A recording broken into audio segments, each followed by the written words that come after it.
You can have the most perfect implementation of the technical side and fail within 15 minutes of your assessment because you don't have the processes to prove that you are controlling access. Access control is the biggest one. Everyone starts on access control because access control is the foundation that everything else is built on.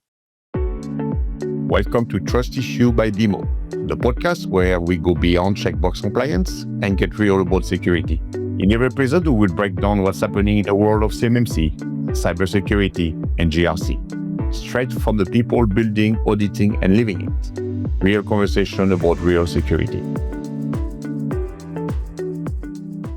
Welcome to Trust Issues. On today's episode, we're joined by Norris Carden, lead certified CMMC assessor and principal consultant for Centaur, working directly with defense contractors preparing for certification. Norris has a really awesome perspective that he's going to be bringing in today, having been on both the implementation side of NIST 800-171 for years and now going to the C3PAO or auditing side of the business, evaluating organizations seeking certification. Cool. The first thing I would love to ask is just, how did you go from TV to CMMC? I feel like a lot of people I'm talking to, either they started in the military or working for the government. TV's a new one. Yeah, well, there's you an interesting one. I was a television news guy, carried a camera, even carried a camera in the Army when I shot you. You were supposed to live. Became the computer guy in the newsroom. Actually, I crashed in a helicopter, which I've got 5 fused vertebrae, so couldn't carry the camera anymore, became a newscast producer, a newsroom manager, was the operations manager of a TV station in Louisiana, and then became the computer guy that worked with the newsroom software company. Then when I ended up working for the newsroom software company, it got bought and spun off and by a big corporation and ended up going out just pure IT. I'd been doing computers. I bought a Mac in 1985. So, been doing computer stuff on the side. I had a 4-line dial-up bulletin board in the early 90s in my house. So, the tech stuff was there. And I actually had studied a little circuits and stuff, and it was a ham radio operator. So the technical knowledge and was around.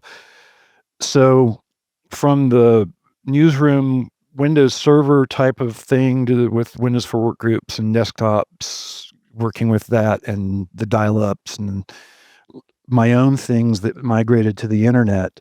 My first domain I didn't have to pay for. So Bruno remembers those years. My internet handle, if you know what that is, was NC54. So the numbers, the first people just got their initials. Then they started adding numbers. So rolled off into a pure IT role, working for the company that invented computer-controlled lighting, managing their global network. Got really involved in, had already been doing email and internet stuff on my own, but got involved in firewalls and other things. There became focusing on Cisco. Realized that the job market, the Microsoft knowledge and experience was becoming a commodity. The Cisco knowledge and experience was becoming a commodity, early 2000s. So I started focusing in on, looked around and said, what's not going to go away? Security. I've been doing security as far back as that dial-up bulletin board because people were paying me money to have access to stuff. So it was, okay, what do you have access to? When does your subscription expire? Does your account exist? And can I share folders with you that I don't share with other people? And can I have private folders for myself and my buddy? Security was just a natural progression. Earned the CISSP in 2005. I had been working a couple years, 1, maybe 2 classes at a time on a master's degree through one of those online universities. Just ended up with a couple of different insurance companies. I was living in Madison, Wisconsin at the time. Look it up. You can probably figure out which ones, 3 different ones.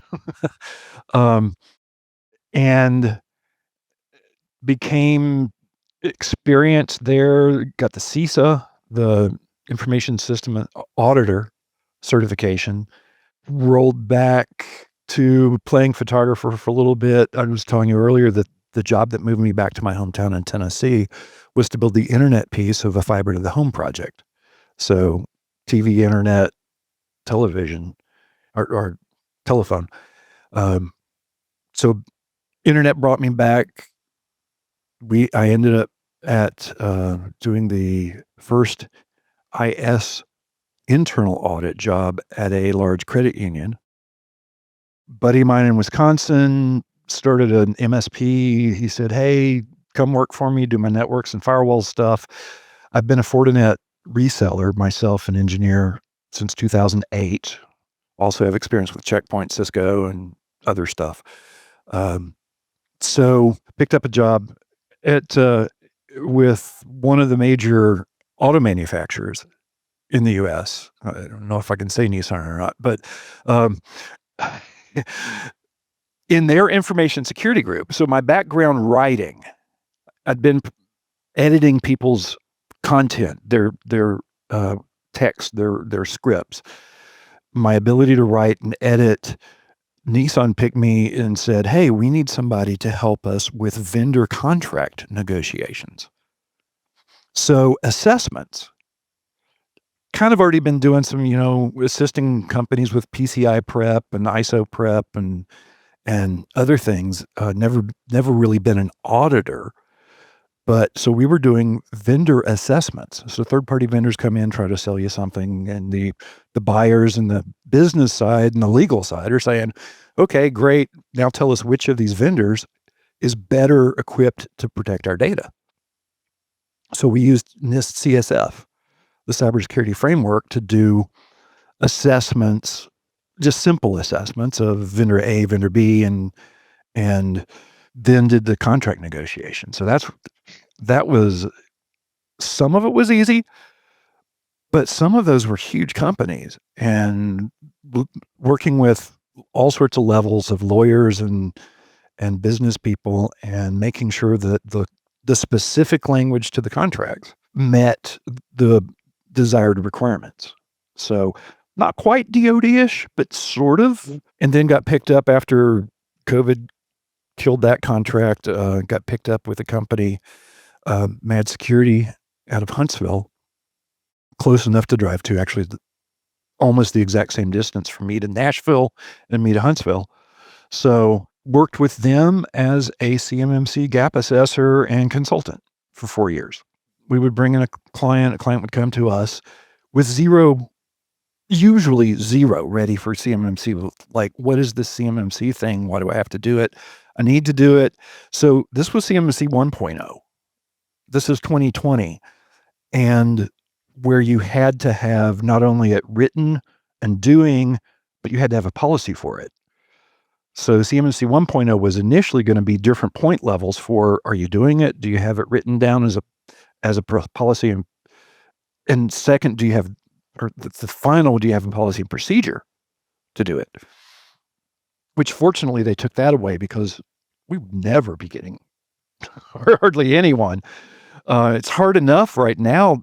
Unfortunately, it's hard enough right now to get the organizations seeking assessment to be ready to be assessed. So that was the beginnings of, and then, a year or two later, going through as a consultant all of the errors that people make in learning about CMMC. Somebody else paid me to do that. So I'm now with Centaur as a lead CMMC assessor, and I'm still learning. We had a huge discussion this morning among our team and on inheritance. A couple of years ago, like 3-4 years ago, after being with MAD for a little while, oh yeah, the assessment guide has all these objectives, not just the 110 requirements. these 320 objectives, we need to be writing our SSPs to this. So a year ago, I was hired as an independent contractor by a company who had been told in January by their C3PAO, you're not ready. And it took less than 5 minutes when they showed me their stuff to say, actually, it probably took about 1 minute. You're not ready because you have an implementation statement that does not address A, B, C, D. So I've been on the consulting side doing the gap assessments, and I learned a whole lot. Yeah, my first gap assessments were not very good. We learned, hey, we're interpreting this one wrong. We're interpreting. It's Now, also probably, me, I my need to issue go with find. CMMC. You can still do a Yeah. lot of interpretation.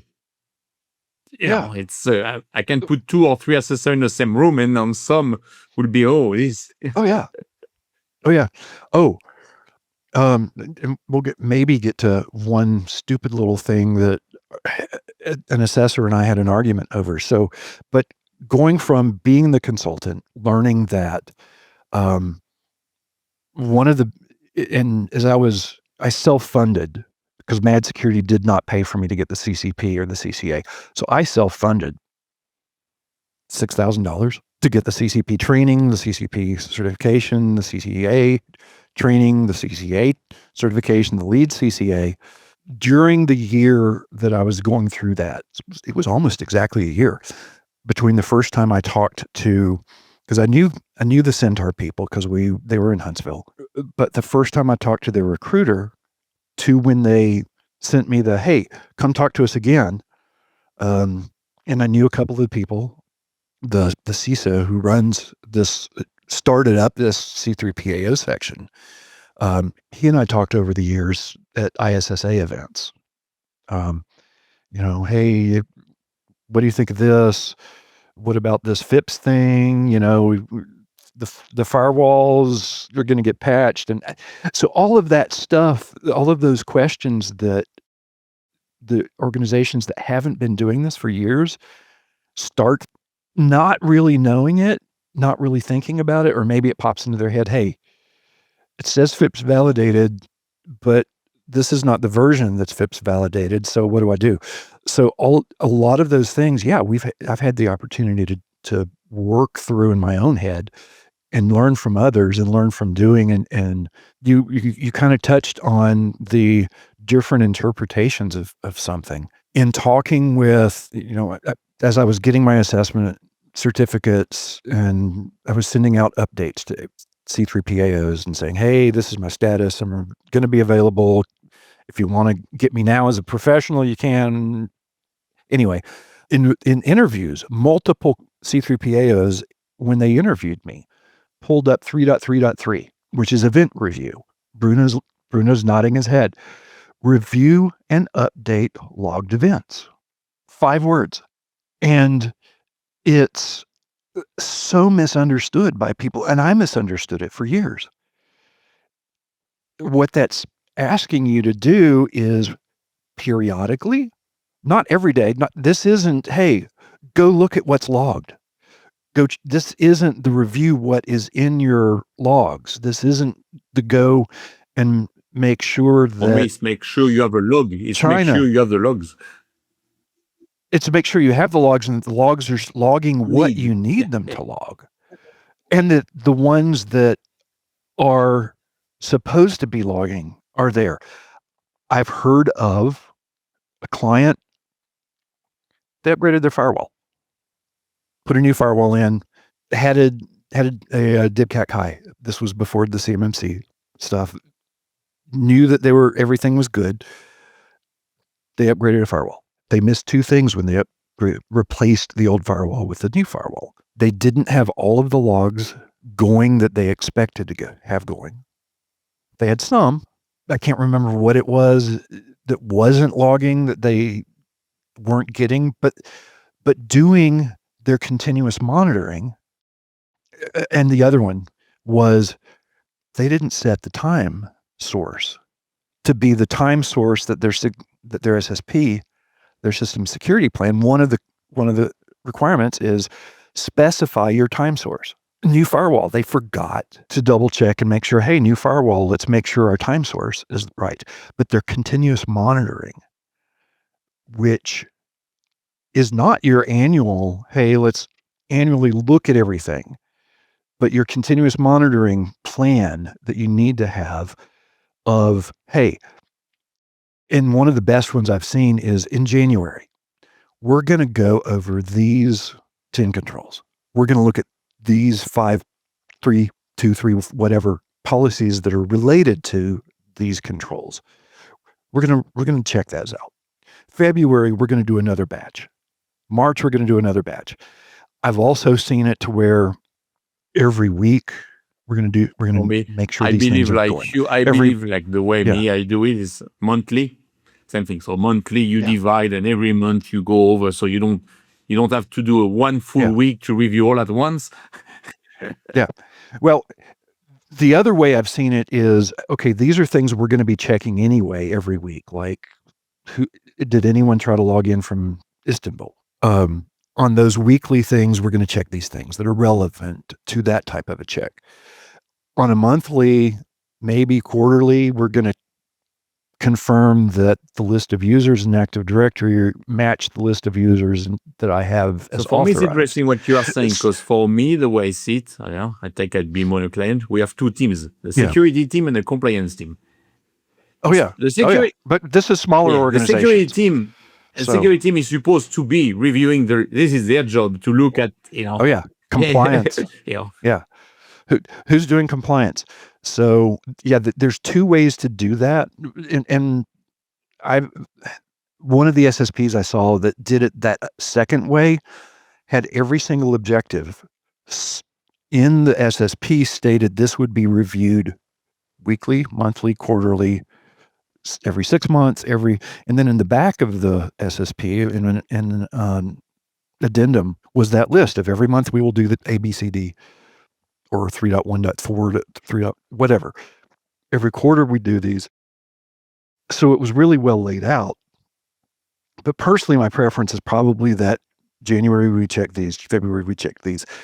Now, one thing that people don't understand is the word periodically. DoD in one of their FAQs, Department CIO FAQs, go find those, read them. They're valuable information. It's not in the regulation, but it's stuff.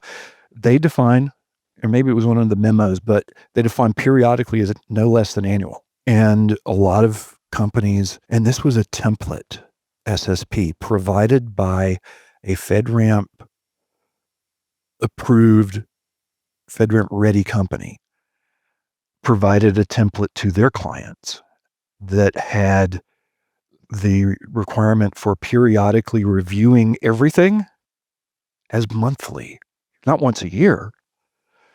And the statement in the NIST 800-171 is periodically. So I can pretty much guarantee you anyone that's using that template probably didn't do that, isn't doing that.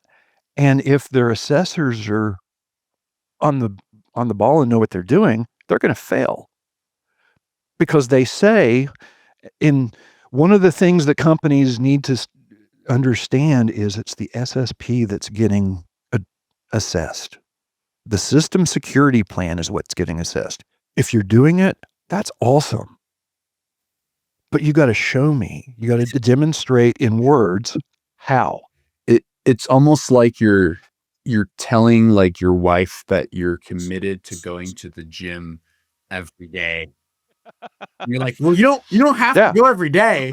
Like, no, I'm going to go every day. Like, okay, well, I'm going to hold you to it now. And if you don't, you're going to fail. But let's start off with once a week, once a month. Yeah. And the other thing is, if you go to the gym, but you didn't tell your wife, she's going to wonder where the heck you were from 6 to 7 a.m. every day.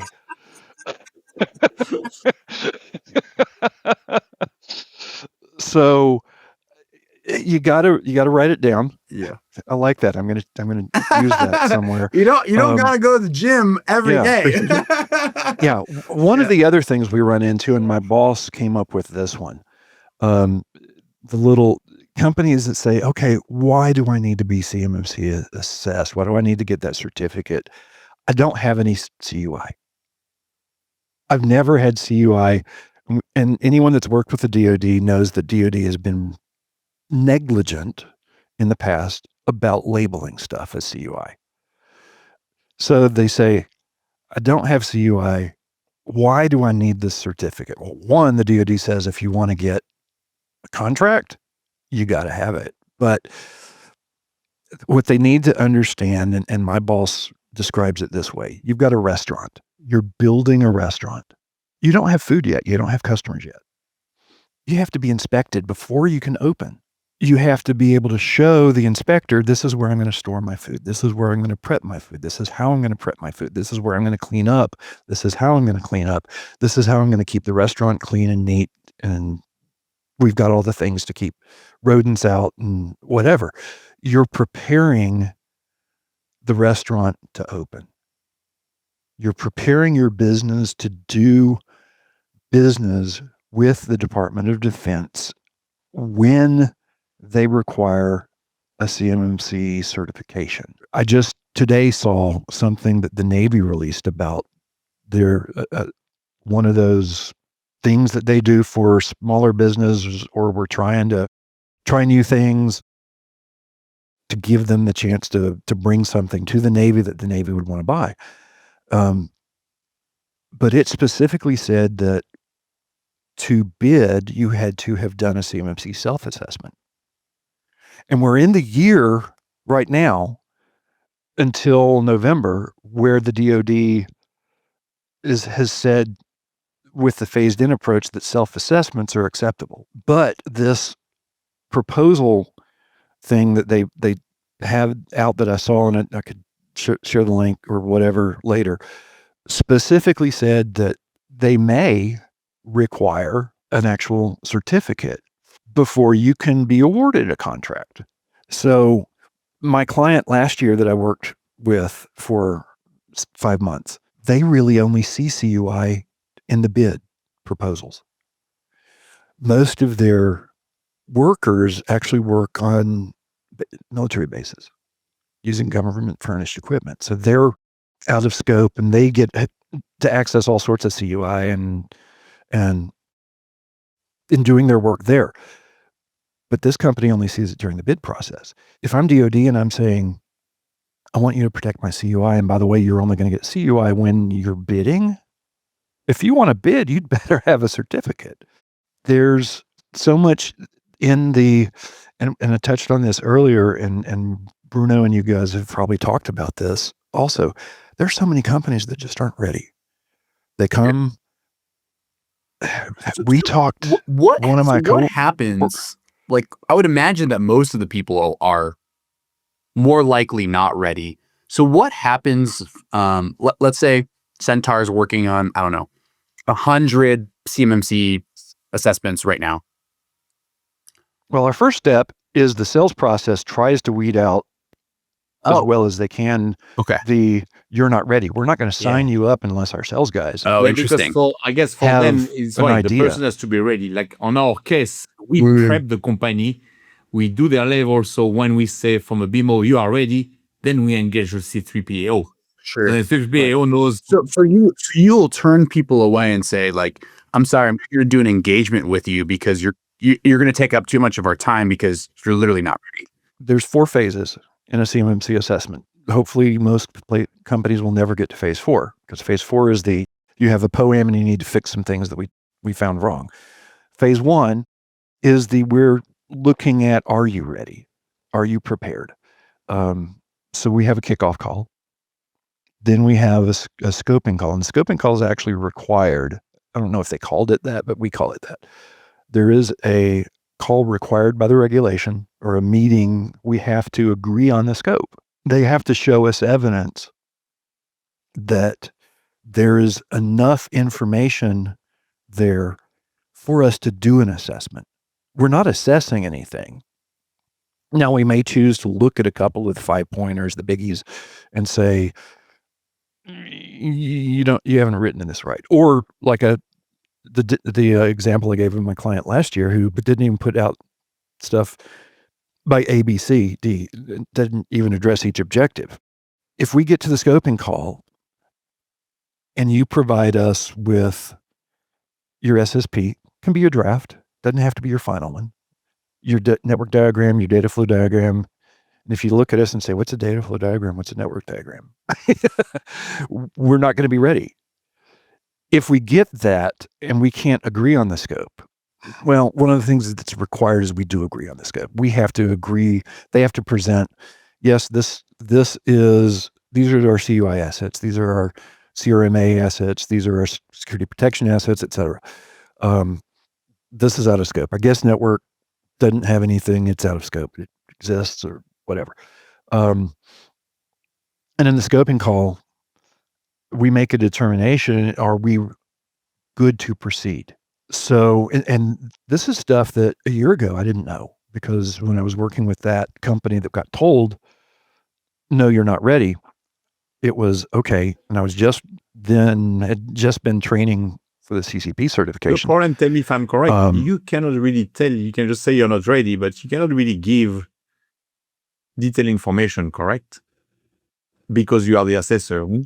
I can't assess. I can't advise. I can't consult. I can't tell them how to do something. I can say, you're not ready. I don't see enough information here. I don't see that. I could say, you haven't broken it down by objective. You have not given me the information I need to assess every objective. Your network diagram doesn't, to what you've explained to me, actually demonstrate the environment. I mean, there's things I can say. I can potentially say, I would expect to see a connection between your Office network and Microsoft if you're using so Office that's a tell if 365. things are going bad. If you're saying I would expect to see. Well, the problem there is we've already signed a contract. Yeah. So what we were hinting at is our salespeople try to narrow down because they don't want to have to. Okay, think about this from the perspective of the business owner, the C3PAO's business owner. I've got a limited number of assessors. It requires us to have 3 assessors to do an assessment. Now you can have 2 teams running, have 2 assessors on 2 different assessments, and one of those can be the QA for the other team. So you minimum 3, 2 teams 4, et cetera, on up. I've got next week 2 assessments scheduled, and I've got 4 assessors. Let me go a little bit further out. Next month, tomorrow I'm doing a scoping call with somebody. Next month, they are scheduled already. They are on the schedule for a specific week for the assessment.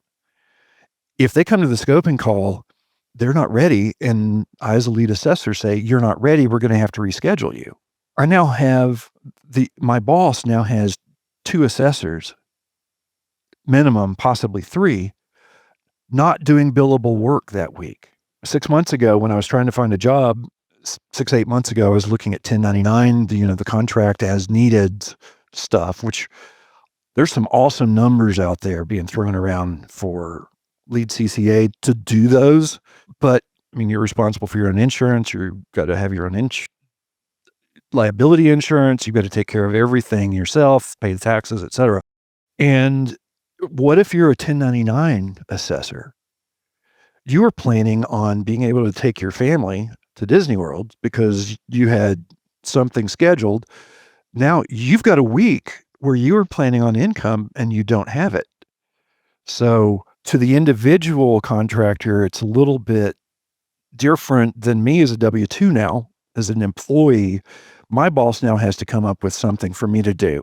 So I see many CFPO will make you pay a fee if you have to delay, which I find fair. Yes. I don't know what they exactly came up with. If you're outside of 30 or 45 days or something and you need to reschedule, I don't think we're charging a fee. If you're a week or 2 away, yeah. Is that probably going to charge a week? Like, I'm curious as to well, we pushed out the scoping calls to, instead of being like 2 weeks in advance, 2 weeks ahead. We've tried to push them out to 6 to 8 weeks ahead. So that will give us a chance to do a second scoping call maybe and say, hey, we didn't see something but here. Then it elongates the entire process also. But it's already elongated because we're booked. Now, there's a little bitty secret there is that company Charlie just got pushed because they weren't ready. Their week just opened up. So, Bruno, if you've got a client that's ready and this isn't a solid number in 2-3 weeks, 4 weeks, whatever, we could have an opening. Wink, wink. I'm kidding. So, if somebody is absolutely ready, and Bruno says, "Hey, go check with and say they might have an opening faster." One of my clients that that I'm lead on, I just did a mock assessment, and we highly recommend companies do a mock assessment. Yes, a mock assessment, and I'll get back to where I was going with that because it's the same client, and I should be able to keep the train of thought going. The mock assessment is treated just like a real assessment. We don't have a quality assurance assessor.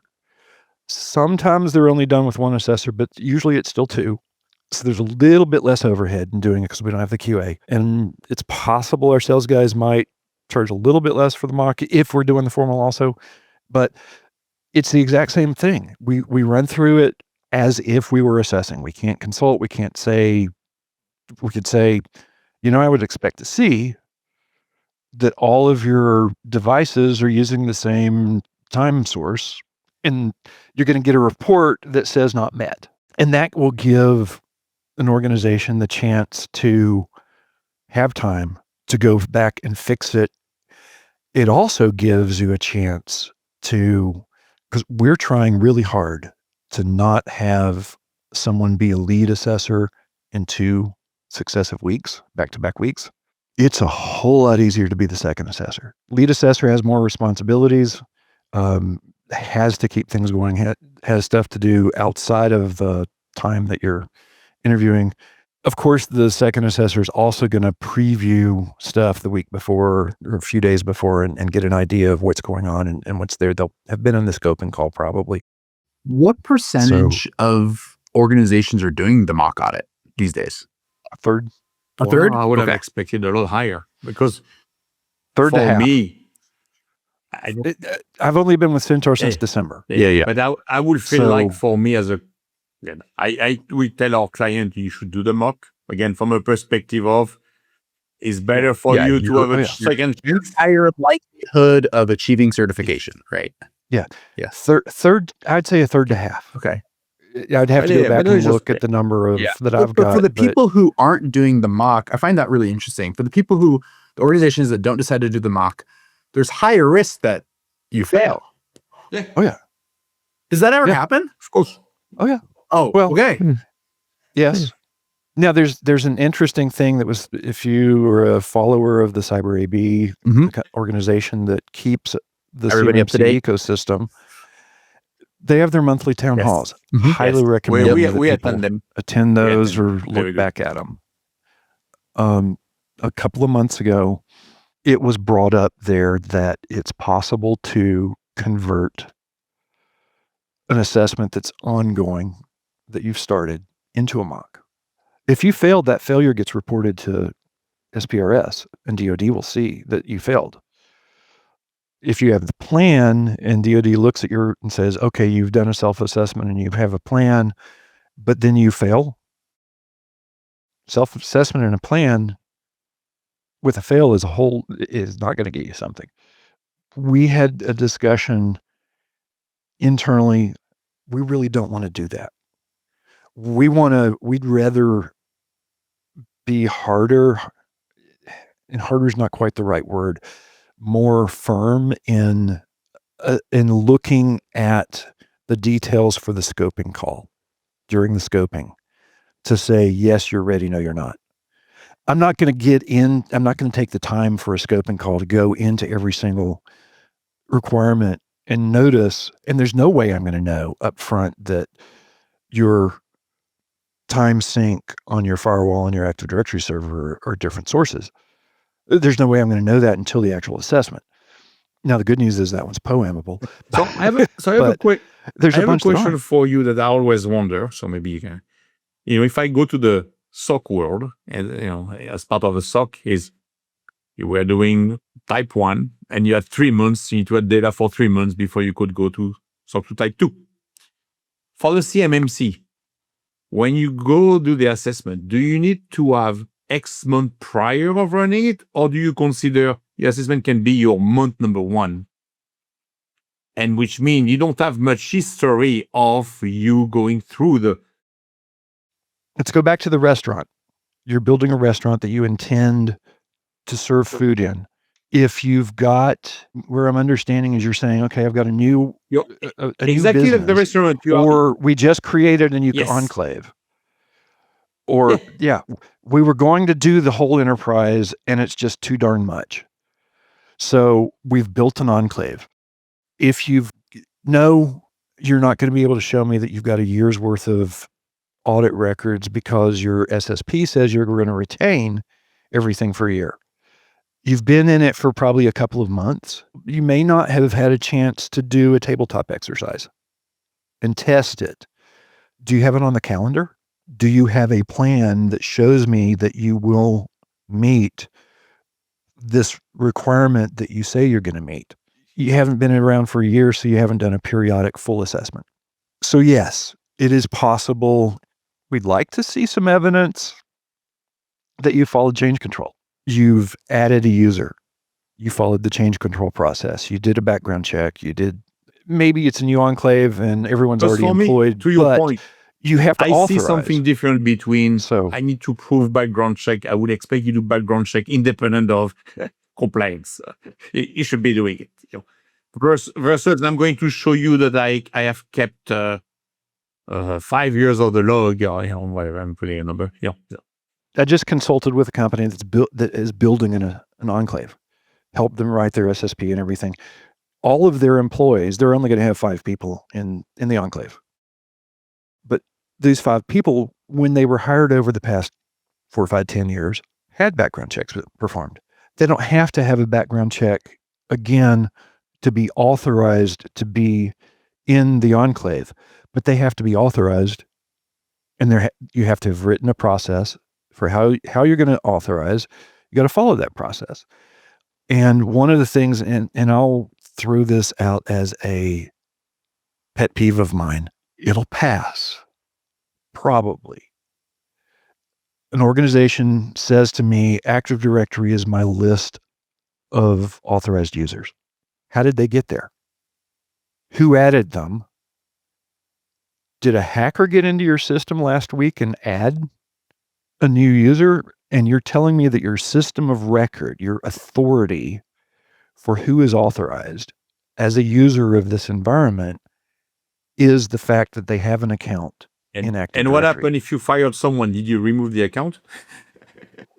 Yeah. Did you remove it? So is Sue, who left a year ago, is she still authorized? Jim Bob has a buddy named Kyle who says, hey, I'd love to see some of the stuff you're working on. So Jim Bob creates an account for Kyle outside of the normal process, and Kyle then gets in. Oh, that's really cool stuff. Thanks.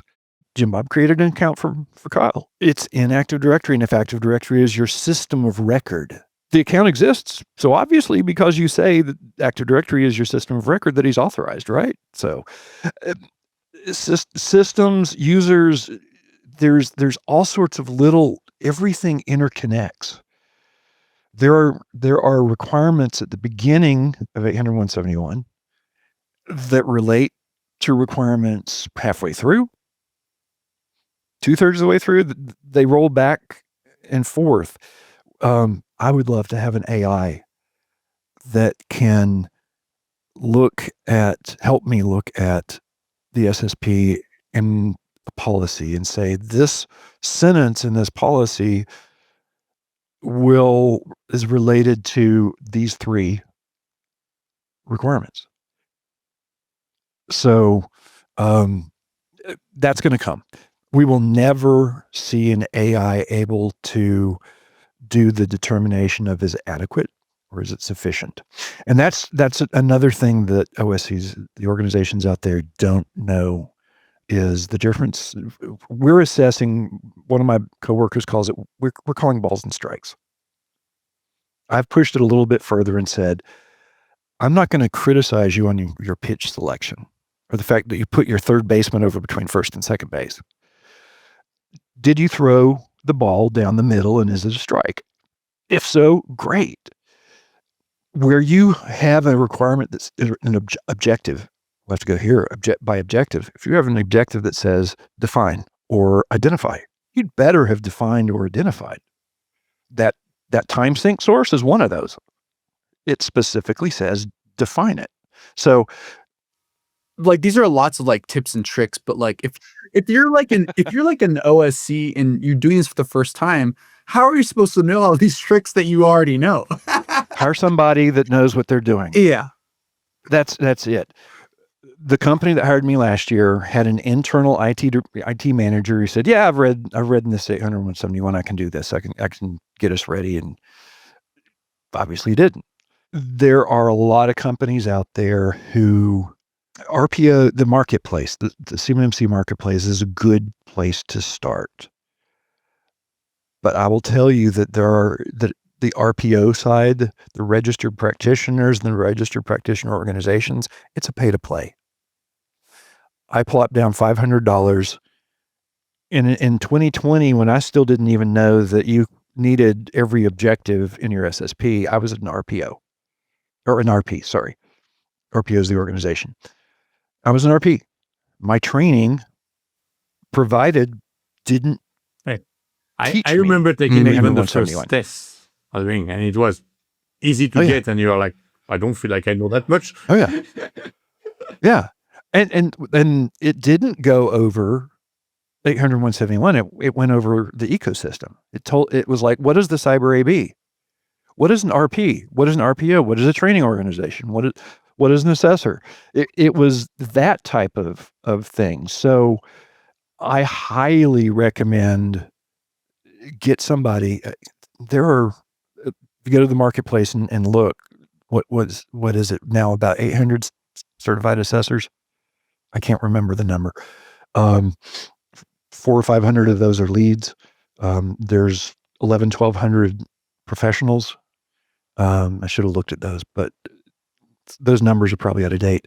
Not every single one of those is working for a C3PAO. Not every assessor, not every lead assessor is working for a C3PAO. There are column RPOs, there are consulting organizations that have CCPs and CCAs on staff. There are businesses that are hiring CCPs and CCAs to work for them, to help them, only them. So wherever you can, get somebody that has experience, get an organization that has helped other organizations pass right get their certification. So you wouldn't recommend just like a director of IT going in it all by themselves?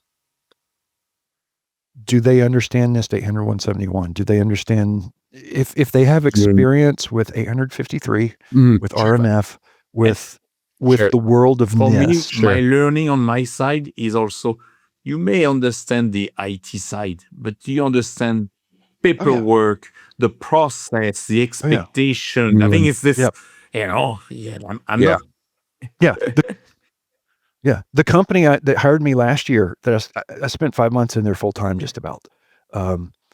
Technically, they were very, very sound. Multi-factor authentication was in there. They had DMZ. They had everything else going.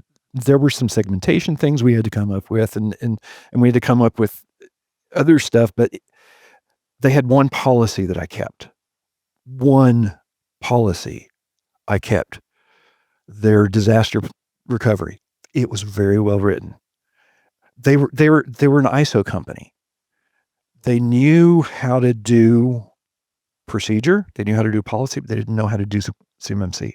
We started, and I took a template. I had them buy a template from another company that happens to be a C3PAO. And this is even where I say, you need to understand it, know it. It took me 3 months to rewrite everything, working full time. So that template had errors in it. In the world of CMMC 1.0 in 2020, when I started, there were some of the requirements in the CMMC rewriting of NIST 800-171, where it said this requirement is for FCI, contract information. 800-171 actually says CUI. And when they went to CMMC 2.0, still before the regulation, they renumbered. So 3.1.1.1 was not 3.1.1. Maybe it was, but there were numbers and they were grouped in different families. So if you had a previous template, you went and said, this is the one dealing with the time sync. It used to be 3. Whatever. We're going to change it to be 3. Now the new number. But we're not going to do the reconciliation to make sure that the wording there is identical. That template from this C3PAO that is the highly respected C3PAO, I highly respect them. They were huge in the early days of CMMC, and I'm not going to name them. Their template, when I looked at it again in August of last year, still, even after I told them you have errors, the template that a customer can download still had those same errors. It's why for me, if I, for the listeners, again, I don't doubt their IT. Most of them will be very good from an IT perspective, but it's everything else. You can have the most perfect implementation of the technical side and fail within 15 minutes of your assessment starting, because you don't have the processes to prove that you are controlling access. Access control is the biggest one. It's the one that I'm betting everyone starts on access control, because access control is the foundation that everything else is built on.